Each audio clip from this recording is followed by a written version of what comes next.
going? Good. Good. All right. Thanks for joining us. So, presentation today is Worldwide Weather. It's sponsored by L3Harris and Science Central.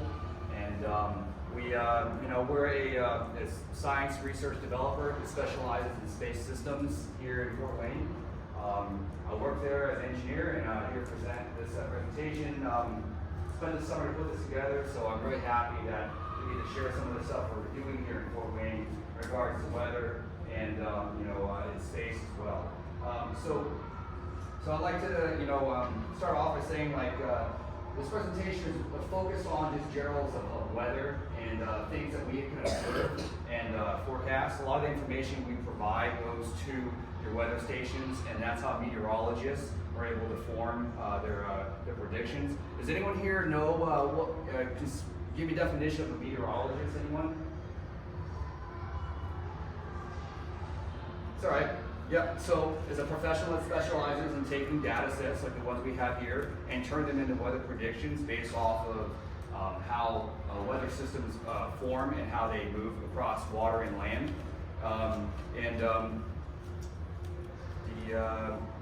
Is anyone here can give me examples of weather products that you use, any websites or any channels that you look at? Anyone? Weather Channel. Weather Channel, yep. Was that? NOAA, yep, and NOAA. And what's that? iPhone app, yep. There's plenty of resources. AccuWeather is another thing. So with that, I'd like to turn it over to our first data set, which shows high and low pressure systems. So when you look at a weather station, a lot of times you see this, right? Like you have the high and low, and what this is really showing is the atmosphere. So you have parts of the atmosphere that are high pressure and low pressure. And one thing I like to note is that when you talk about the atmosphere, it has a pressure to it. So at sea level, can anyone tell me what the air pressure is at sea level? Okay, so 14.7 pounds per square inch, right? So if you take your thumb and you put it on, maybe the inside of your forearm, you feel that, right? But do you feel that 14.7 pounds on you right now? Well, the answer to that is you don't, because we're acclimated to it, right? Our external and internal pressure, right? The pressure we have inside, we breathe in our lungs, and what we feel is at an equilibrium of 14.7 pounds per square inch. Now that changes with altitude. As we go up in altitude, there's less air pressure, and that has implications. So, anyone here been on a plane recently or been on a plane in the last few years? Aircraft? Yep.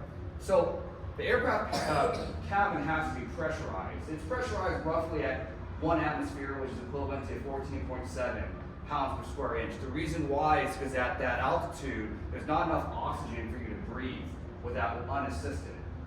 Also, a lot of times mountain climbers who want to scale large mountains like in the Himalayas, Mount Everest, K2, they bring their own oxygen with them because there's not enough, the air is too thin up there. It's a lot less than 14.7, and it's not sustainable for people who aren't acclimatized to that. So that's what, fundamentally, this is what we're showing is that, hey, like we're looking at how pressure moves, air pressure moves. And the big thing to note about this is air likes to move from high to low pressure.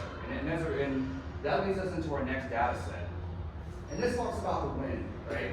So here you have wind movement, right? And the first thing I want you to notice are the black lines. This is what we call a contour map. So the thing about these is the closer the lines are together, the faster the air is moving, right? This is a way to show you that high to low pressure system and how there are parts of it that are congregated more together. So it might be hard to see because of the outlines of the countries, but I want you to take note that over land, the air pressure itself generally moves faster, and that's the reason why, because you have a much greater differential between the temperatures over land. Whereas ocean is a great heat reservoir. It can take a lot of energy, and that allows it to basically maintain its temperature. And that has some big implications. Remember that high to low pressure as we move on to our next parts of our presentation. Right.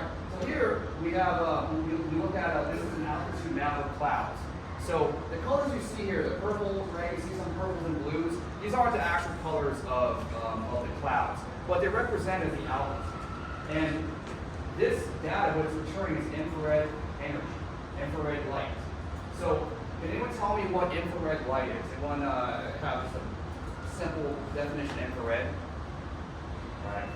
So infrared light is light, like we see in here, that our eyes can't perceive. Our eyes can't see infrared. There's some animals that can see the very near spectrum of infrared, but our eyes can't see it. And what infrared essentially is energy, but in the form of heat. So you can feel it. Like outside right now, there's a lot of infrared energy because you feel how hot it is. Inside here is a lot less infrared energy. Now, for clouds, that's a huge, this is important because as clouds get, as hot air rises, right? High pressure, hot air likes to rise. And what that means is that we can pick up where the clouds have more energy is the higher up they are. Now, I want you to look at these satellites, right? So, anyone notice anything peculiar about these satellites, right? About the ones that are on here? And hopefully we can get an animation of, there it is, yeah. So let me spin it around so you can see, right? Anyone point out anything peculiar about these satellites? It's all right. So two of them on here are stationary, and one of them moves from pole to pole. So this is actually the product we make here in Fort Wayne. So the stationary satellites are called the GOES satellites. There's some pictures out there, images of from that actual satellite system. GOES is geostationary. It's a geostationary observation satellite. What that means is that it's parked in the geostationary orbit, which is far out, about like 25,000 miles away from Earth, from altitude, and it spins at a speed, or orbits at a speed around the Earth that coincides with the spinning of the Earth. So it stays in place relative to Earth. But the advantage of this is that if you park them up there, you can get full coverage of Earth all the time. You can track a hurricane from birth to finish, once it goes over from water to land in real time, and predict its track, where it's going to go and how much intensity it has. So that's the advantage of that. And the one that moves from the north or south pole, like in this direction, that's called a JPSS, the Joint Polar Satellite System. And that satellite is in a much lower orbit, going much faster. Right? When satellites are lower to Earth, they require more velocity in order to orbit Earth. And the rule of thumb about orbits is that all satellites are in free fall. Just like the International Space Station, it's in free fall. What's happening is it's moving so fast that it misses the Earth because the Earth rotates at a speed, and then that one, it just misses it. If you were at sea level and you took a baseball and you threw it at 8 kilometers per second, you would put it in orbit because it would miss the Earth, right? Now, in space, you have less air drag, right? You don't have as much. You don't have really any atmosphere, so there's no drag in it to slow it down, so we can stay at that velocity, right? And that's how satellites work. But at different orbits, we get different advantages. The Joint Polar Satellite System, the reason why it wants to orbit the North and South Pole is we can get data from the North and South Pole to get an idea of ice coverage and ice melt and things that have long-term climate implications.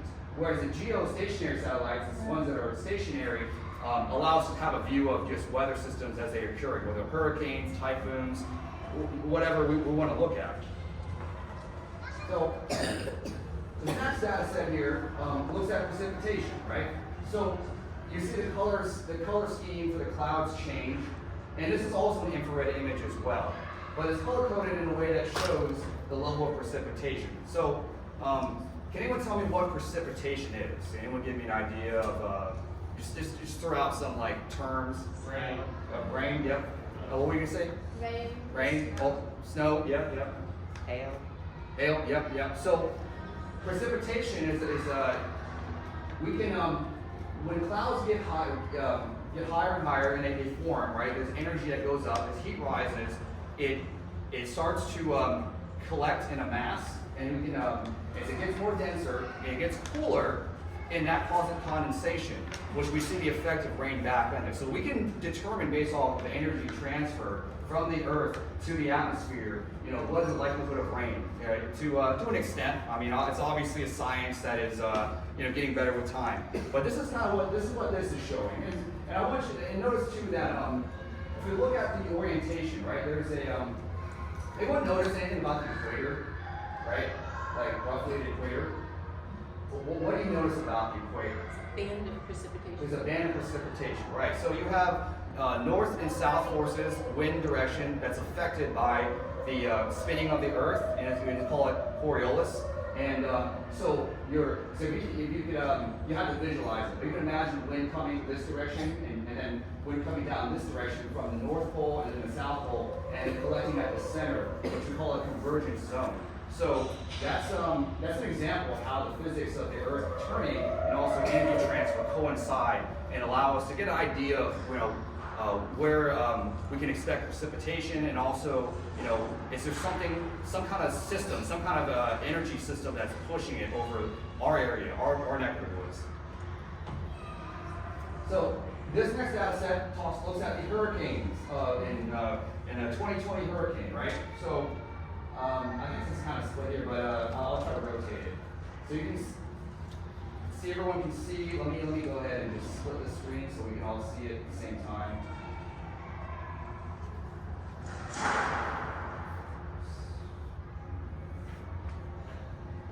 And pardon me, I'm just trying to still working through this. So it might be hard to make, but people see kind of like a cyclone being made, right? And I might need to. There it is. Here's your example, right? You can see some kind of like cyclonic winds, right? And so since this is over since this is over the Pacific or the Pacific and Indian, we call that a cyclone or a typhoon, right? So that's the difference in naming scheme. Hurricane is over the Atlantic, and the Pacific is the cyclone/typhoon. They spin in different directions related to the Coriolis effect, the turning of the Earth. But the big thing to know about this is that they happen over water, right? And so we go back to what we said earlier about high and low systems. So a hurricane is essentially, it's a low pressure system, and high pressure likes to go to low pressure. And the thing I'd like to think about is think of your faucet, your drain, right? You notice how like when you pull the stopper out of your faucet, the water circles and goes down the drain, right? The drain represents the low pressure system, and the water wants to go to the low pressure system because of the fluid dynamics of that water. It will circle and go down the drain. The atmosphere is a type, so I know it's not a perfect example. A major in oceanography, the atmosphere is sort of like a fluid. It's just less dense, right? Water is 1,000 times denser than air. So you can use water as an example to illustrate what's going on in the atmosphere, because it's cycling down, and that's what's happening. It's a lot more energy, right? So there's a parallel there, right? Water is denser, so you can use water to kind of draw out what's happening in the atmosphere as you go from high to low pressure systems. So this next data set shows the tracks of hurricanes, all the way from 1950 to more current day. And the color of the lines represent the speed of the hurricanes. Now, level 5 is over 156 kilometers per hour, which is 156 miles per hour, or 250 kilometers per hour. So a lot of energy, very destructive. Generally speaking, over 39 miles per hour is considered some kind of tropical storm system. It doesn't get called a hurricane until it reaches, I believe, in this case, a Category 2 or Category 3, and then, when it was Category 1, 74 to 95 miles per hour is considered a hurricane or a typhoon or just a tropical cyclone. So it's important to note this, because this allows us to predict when the future ones are going to happen, because they follow a common track. You notice that they start over water and they go on to land, and in this very similar regions. And it's unfortunately, a lot of destructive power, but there are areas that are more susceptible, because without that water, right, the water which represents that low pressure system, it loses its energy. It no longer wants to become a type of cyclone anymore. So over land, it starts to lose. That's why it loses all its energy. Is the ocean provides this reservoir of just energy it can absorb. Yeah, so it just shows a common thread between all the hurricanes and cyclones. So that kind of brings me to the end of the presentation. I want to thank you for your time.